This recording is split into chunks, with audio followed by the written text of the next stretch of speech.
Good evening children. आज जो topic discuss करेंगे that is redemption of debenture. इसके पहले जो वीडियोस हमने अपलोड करे हैं that relating to issue of debentures. तो सबसे पहले ये समझेंगे कि रिडेम्पशन ऑफ डिबेंचर होता क्या है। इसके पहले वीडियो में हमने बताया था कि डिबेंचर जो है that is a type of loan. वो हम लोग दूसरी पार्टी से ऋण लेते हैं और जो भी लोन या ऋण लेते हैं उसे हमें वापस लौटाना होता है। ओके, तो इसी लौटाने के प्रक्रिया को, जो पैसा आप ले रहे हो उधारी में लोन के हिसाब से, तो जब आप उसको लौटाते हैं तो उसे कहा जाता है, इस प्रक्रिया को, इस प्रोसेस को कहा जाता है रिडीम्पशन। तो रिडीम्पशन ऑफ डिबेंचर्स का मतलब क्या हो गया कि आपने जो डिबेंचर्स पे पैसे ले रखे हैं उसको आप रिफंड कर रहे हैं। Okay, so see, redemption of debentures mean discharging the liability of debentures by repayment of the amount of debentures or by converting the debentures into share or a new debenture। ठीक है, तो conversion या रिडीम्पशन के कई तरीके हैं। क्या है? पहला, या तो आपने जो कैश लिया है उसको आप लौटा दें। दूसरा, आप अपने डिबेंचर्स को इक्विटी शेयर्स में कन्वर्ट कर दें या फिर किसी और debenture with a higher rate of interest में कन्वर्ट कर दें। ओके, तो इसे हम लोग कहते हैं redemption of debenture by payment of cash, और दूसरा है redemption of debenture by conversion. Okay, तो रिडेम्पशन करते वक्त हमें है इन पॉइंट्स को ध्यान में रखना। क्या है? Following point must be kept in mind during the redemption of debenture. पहला क्या है? टाइम ऑफ रिडेम्पशन, यानी जो भी आपने लोन पे डिबेंचर पे पैसे लिए हैं वो कब लौटाना है, कितने साल बाद, 5 साल, 7 साल। ठीक है, तो आपको सबसे पहले ये पता करना है कि after what number of years you are going to refund the money. दूसरा क्या? Amount of redemption.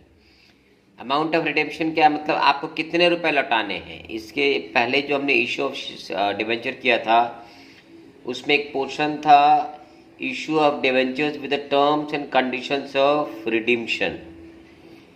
यानी आप 2 लाख लिए हैं, अगर 2 लाख लौटा रहे हैं तो हो गया issue and redemption of debenture at par. जब आप 2 लाख से ज़्यादा लौटा रहे हैं तो रिडीम्पशन एट प्रीमियम। ओके, तो कई सारे सिचुएशन थे, तो वो डिसाइड करना होता है कि आपको 5 साल बाद या 7 साल बाद फाइनली कितना रुपया लौटाना है। तो that is the amount of रिडीम्पशन। And third one is source of रिडीम्पशन of debentures, यानी आपको जो पैसे लौटाने हैं वो आप किन सोर्सेस से प्रोक्योर कर रहे हैं। So that is out of profit और आउट ऑफ कैपिटल। ओके, तो डिबेंचर्स रिडीम करने से पहले कुछ हमको नियम कानून फुलफिल करने होते हैं। We have to fulfil some requirements. ठीक है, तो सबसे पहला जो रिक्वायरमेंट क्या है कि हमको एक डिबेंचर रिडेम्पशन रिजर्व क्रिएट करना पड़ता है। ठीक है, तो वर्तमान परिस्थिति में ये मैंडेटरी कर दिया गया है कि आपको जितना भी रुपए का डिबेंचर को रिडीम करना है, जो भी वैल्यू आपको पैसे लौटाने हैं उसका 10% आप एक रिजर्व क्रिएट करोगे जो कि डिबेंचर रिडेम्पशन रिजर्व या DRR के नाम से जाना जाएगा। ठीक है, तो क्या कंडीशन बताता है इसमें? The companies act 2013 prescribes that. क्या होगा? पहला, every company issuing debentures shall set aside amount to debenture redemption reserve. ठीक है, एक निर्धारित अमाउंट पहले आप डिबेंचर रिडेम्पशन रिजर्व में ट्रांसफ़र करोगे, उसके बाद ही आप एक भी पैसा वापस लौटा सकते हो। ओके, बिना इसको रिजर्व में क्रिएट किए अगर आप पैसा लौटाते हैं तब that will B ultra vires the company, यानी आप वायलेट कर रहे हैं रूल्स को। दूसरा क्या है? जो भी डिबेंचर्स आप रिडीम कर रहे हो that should be out of the profits. वर्तमान वर्ष में जो प्रॉफिट है उसमें से ही आप उन पैसों को लौटाएंगे। क्लियर? तीसरा कंडीशन क्या है? The amount credit to DRR, debenture redemption reserve, shall not be utilized by the company except for redemption of debentures। यानी जो भी आप DRR क्रिएट कर रहे हैं, ठीक है, उसको आप केवल रिडेम्पशन में ही लगाएंगे, इसके अलावा और किसी कार्य में आप DRR के पैसे को लगा नहीं सकते हैं, ठीक है। तो ये है condition relating to. Further conditions क्या देखेंगे? Companies exempt from transferring amount to DRR, ठीक है। कुछ कुछ कंपनीज ऐसी हैं जिनको कि DRR क्रिएट करना मैंडेटरी नहीं है। कौन कौन से कंपनीज हैं? So following kinds of companies are exempt from setting aside amount to DRR। ये कंपनीज DRR क्रिएट नहीं करती। कौन सा है? पहला है all India financial institutions regulated by the reserve bank of India, ठीक है। कोई भी कंपनी अगर फाइनेंशियल नेचर का है, जो कि पैसों में लेन देन करती है, ओके, तो उन कंपनियों को DRR बनाना कंपलसरी नहीं है। दूसरा क्या है? बैंकिंग कंपनीज एंड बैंक्स, ये सारे भी DRR क्रिएट नहीं करते हैं eight the time of redemption, ठीक है। तो ये तो कंपनीज हो गए। इसके अलावा कुछ सिचुएशंस ऐसे जहाँ पे हमको DRR क्रिएट करना कंपलसरी नहीं है। वो क्या है?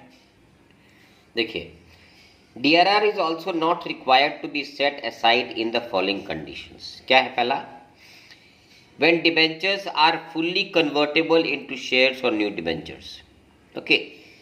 जब आप ऐसा कोई डिबेंचर इशू किए हैं जो कि 5 साल या 7 साल बाद उसमें ऑप्शन है कि आप इसको शेयर्स में कन्वर्ट कर सकते हो या दूसरे डिबेंचर में कन्वर्ट कर सकते हो, तो वैसे डिबेंचर के कन्वर्शन या इसमें चेंज में कोई भी आप DRR क्रिएट नहीं करते हैं। दूसरा क्या है? For the convertible part of partly convertible debentures, okay. तो debentures can be fully convertible या पार्टली कन्वर्टेबल, ओके। तो फुल्ली कन्वर्टेबल है अगर, तो 1 पैसा भी DRR नहीं क्रिएट करना है। लेकिन अगर पार्टली कन्वर्टेबल है तो जो पार्ट पोर्शन है जिसको क्या आपको कन्वर्ट करना है, केवल उतने का ही आप DRR नहीं बनाएंगे। जो कन्वर्टेबल पोर्शन नहीं है उसका आपको DRR बनाना पड़ेगा प्रपोर्शनेट, ओके। तो ये थे terms and conditions relating to the creation of DRR। अब आते हैं इसका अकाउंटिंग ट्रीटमेंट, ओके, कि हम लोग कितना % क्रिएट करेंगे और क्या एंट्री पास करेंगे। तो अकाउंटिंग ट्रीटमेंट देखेंगे। Amount may be transferred by a company to DRR in lump sum और in parts. However, it should be ensured that a minimum amount of, that is at least 10% of the outstanding debenture is the balance in DRR account before the redemption of debentures, okay। तो क्या मतलब समझ में आ रहा है कि जब आपको पैसे लौटाने हैं डिबेंचर्स के, तो उसके पहले आप ये इंश्योर कर लें कि कम से कम 10% आपने अमाउंट या फंड्स DRR में ट्रांसफ़र कर दिया है। ज़रूरी नहीं है कि पूरा का पूरा पैसा आप एक ही लमसम में ट्रांसफ़र करो। अगर संभव है आप पूरे लमसम में कर सकते हो। मान लीजिए आपको रिडीम करना है 30 लाख रुपए का डिबेंचर, तो 30 लाख का डिबेंचर का DRR बनेगा 3 लाख रुपया। तो 3 लाख आप एक साथ ही अलग हटा सकते हो, या अगर संभव नहीं है तो आप पार्ट पेमेंट के हिसाब से भी कर सकते हो। जैसे मान लीजिए पहले आपने 1.5 लाख किया है, फिर उसके बाद 1.5 लाख कर लिया, okay. So but the main thing is what, before repayment of the money on debentures you must have a balance of ₹3 lakh in the DRR account. Understood? तो जितने रुपए का आपको ड्यू है, आपको पेमेंट करना है, उसका 10% आप DRR क्रिएट किए बिना आप एक भी पैसा वापस नहीं लौटा सकते हो, ठीक है। अब आते हैं इसके एंट्रीज में। What entries do we pass? तो journal entries for transfer of amount to DRR account क्या है? जनरल रिजर्व अकाउंट डेबिट, तो सबसे पहले हम जनरल रिजर्व को यूटिलाइज करेंगे, फिर सरप्लस या पीएल अकाउंट डेबिट, अगर जनरल रिजर्व में सफिशिएंट पैसा नहीं है तो पीएल अकाउंट से लेंगे, to redemption debenture redemption reserve, okay, being amount transfer to DRR account. ठीक है, तो ये थे terms and conditions relating to DRR. आज अब कुछ सवाल अपने बनाएंगे, डीआरआर कैसे बनाते हैं, कितना अमाउंट का बनाते हैं, एंड अलग अलग सिचुएशंस में हम लोग को डीआरआर बनाना है या नहीं बनाना है। ठीक है, इस पे कुछ एक सवाल करेंगे। नेक्स्ट जो टॉपिक रहेगा that will be on debenture redemption investment account. Okay, तो फिलहाल अभी हम लोग जो सवाल देखेंगे that will be relating to DRR account. पहला सवाल देखेंगे, creation of debenture redemption reserve. Number 1, a public limited company is a manufacturer of chemical fertilizers having turnover of 50 crore. ये टर्नओवर यानी सेल दे रखा है, इससे मतलब नहीं है हमको। The company has issued 5000 12% debentures of 500 each, यानी फेस वैल्यू देखिए कितना है, 5000 डिबेंचर इशू करा है 500 रुपए का, यानी 25 लाख रुपए का आपने इशू किया हुआ है value. Calculate the amount of debenture redemption reserve which needs to be set aside to meet the requirements of law, यानी 5000 डिबेंचर आपने इशू किया है, 500 रुपये का भाव है, यानी डिबेंचर का फेस वैल्यू कितना है, 25 लाख रुपया। तब आप ये बताइए कि कितना रुपया आप डीआरआर क्रिएट करेंगे। Okay, so let's see how we do the sums. देखिए, तो टोटल वैल्यू ऑफ डिबेंचर कितना है जो कि हमको लौटाना है, रिफंड करना है। तो total value of debenture to be redeemed is equal to 5000 debentures है, 5000 debentures at the rate of 25, ठीक है, sorry at the rate of 500, ठीक है। So this works out to what, 25 lakh rupees. Okay, तो अभी हम लोगों ने डिस्कस किया था कि जितना भी पैसा आपको लौटाना है उसका 10% आपको डीआरआर क्रिएट करना पड़ेगा, ठीक है। और चूंकि ये कंपनी एक केमिकल प्रोड्यूसिंग कंपनी है, फर्टिलाइज़र कंपनी है, तो वो उस रेस्ट्रिक्शन में नहीं आती है। जैसे अगर फाइनेंशियल कंपनी होता या फिर बैंकिंग कंपनी होता तो उनको डीआरआर बनाने की ज़रूरत नहीं थी। So this is a normal company, so here we will have to create a DRR equal to the value of 10%, यानी DRR हम कितना करें, अमाउंट टू ट्रांसफर DRR कैसे निकालेंगे, 10% ऑफ 25 लाख, यानी 2.5 लाख रुपया आप DRR क्रिएट करोगे, because the value to be refunded is 25 lakh. अब इसका एंट्री देखिए क्या पास करेंगे हम लोग, journal entry, journal reserve account debit 2.5 lakh रुपया to debenture redemption reserve 2.5 lakh रुपया, being amount transfer to DRR account. Okay, तो इस तरीके से हम लोग एंट्री पास करते हैं for amount created of amount transfer to the DRR account. Now let's see the next sums. दूसरा नंबर का सवाल देखेंगे, Hitachi limited had issued the following debentures, 1 lakh 10% fully convertible debenture of 100 each on 1st of April, redeemable by conversion into shares after 5 years, ठीक है। तो ये देखिए पूरा का पूरा शेयर जो आप इशू, डिबेंचर जो आप इशू कर रहे हैं, ये पूरा का पूरा कन्वर्टेबल है।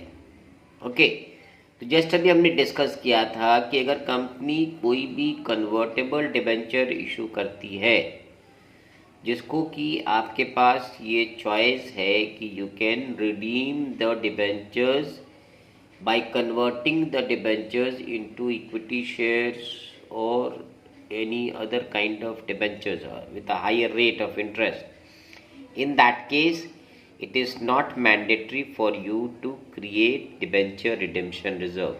Okay, let's see how we write the sums for this answer. For इसका आंसर कंस्ट्रक्ट करेंगे, देखिए, as Hitachi Limited issues fully convertible debentures, okay, debenture redemption reserve is not required to be created as per the requirements of law, ठीक है। ये साफ साफ लिखा हुआ है कि अगर आप कन्वर्टेबल डिबेंचर इशू कर रहे हैं तो आपको डीआरआर क्रिएट करना मैंडेटरी नहीं है। ठीक है, अब सेकंड का बी पोर्शन सवाल देखेंगे।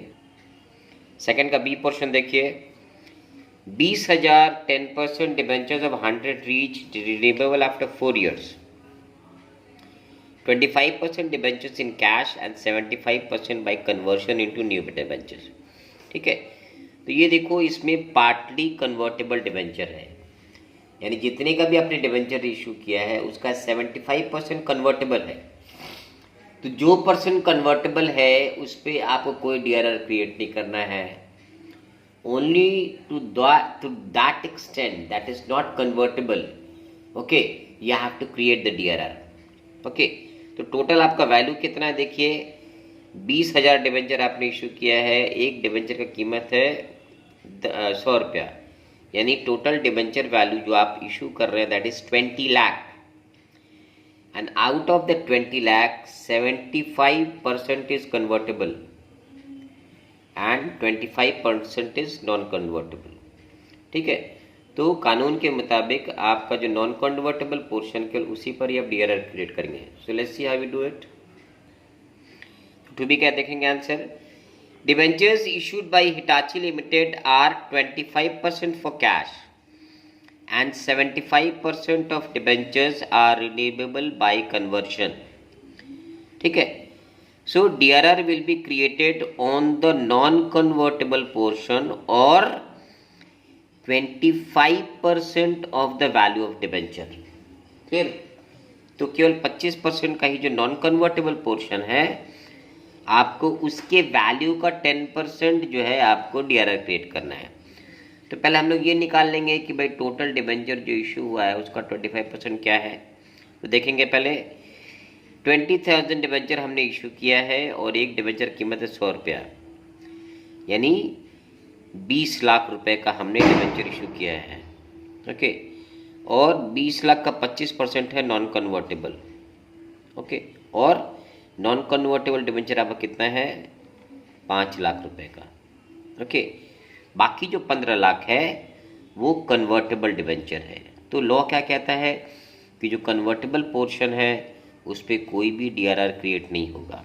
ओके, यानी 15 लाख पे कोई डीआरआर क्रिएट नहीं होगा, केवल 5 लाख पे होगा। तो डीआरआर कितना क्रिएट होगा, DRR to be created is what, 10% of the value, right. तो डीआरआर टू बी क्रिएटेड देखिए यहाँ पे 10% ऑफ नॉन कन्वर्टेबल पोर्शन कितना 5 लाख, और आप 50,000 रुपये का डीआरआर क्रिएट करोगे 50,000। ओके, और इसका जनरल एंट्री क्या पास करेंगे, general reserve account debit 50,000 to DRR 50,000। Okay, so this is how we pass entry for DRRs. Okay, एक सवाल और देखेंगे, Dow Limited issued 2 lakh rupees 2 lakh debentures of 10 each at a premium of 8%. Okay, on 30th June, redeemable of 31st March 2020. How much should be transferred to debenture redemption reserve? ठीक है, तो इस सवाल में हम लोग 2 लाख रुपए का डिबेंचर इशू कर रहे हैं, लेकिन फेस वैल्यू 2 लाख रुपए का है, मगर हम लोग उसको प्रीमियम में इशू कर रहे हैं 8% प्रीमियम में, यानी 2 लाख के डिबेंचर के बदले में हमें 2,16,000 यानी 8% प्रीमियम यानी 16,000 एक्स्ट्रा हमको मिल रहा है। ओके, लेकिन what is the law says, company act 2013 says that आपको कितना भी पैसा मिला हो, ज़्यादा मिला हो या कम मिला हो, अगर आप डिस्काउंट पे इशू करते तो आपको कम पैसा मिल रहा होता, प्रीमियम में इशू कर रहे तो आपको ज़्यादा पैसा मिल रहा है, मगर डीआरआर जो क्रिएट करना है वो डिबेंचर्स के फेस वैल्यू पे करना है। You shouldn't be bothered about the extra moneys और the lesser moneys which you are getting at the time of issuing. Okay, तो भले ही 2 लाख डिबेंचर के लिए हमको 2,16,000 मिल रहा है, but here we will be concern with only the face value that is rupees 2 lakh. Okay, तो क्या आंसर बनेगा इसका, an amount equal to at least 10% of the nominal value, not the receipt value, equal to nominal value of the debentures outstanding needs to be transferred to the DRR. Okay, तो debentures का मेरा nominal value कितना है, 2 लाख रुपया. Okay, तो 2 लाख का 10% जो है हम लोग DRR क्रिएट करेंगे, उससे ज़्यादा भी नहीं, उससे कम भी नहीं. So that is how much, 20,000. Okay, so you will be creating DRR to the value of 20,000 by passing an entry general reserve account debit to DRR. Okay, so children, this was the sums or topic relating to the creation of DRR. Next video will be relating to DRI. ठीक है, उसके भी कुछ नियम कानून है और laws हैं, वो डिस्कस करने के बाद we will be doing sums relating to creation of DRI. Okay, till then keep on learning, keep on studying, and if you face any questions or problems, okay, you can please write it in the comment box. Okay, and please do like, share and subscribe this channel as much as you can.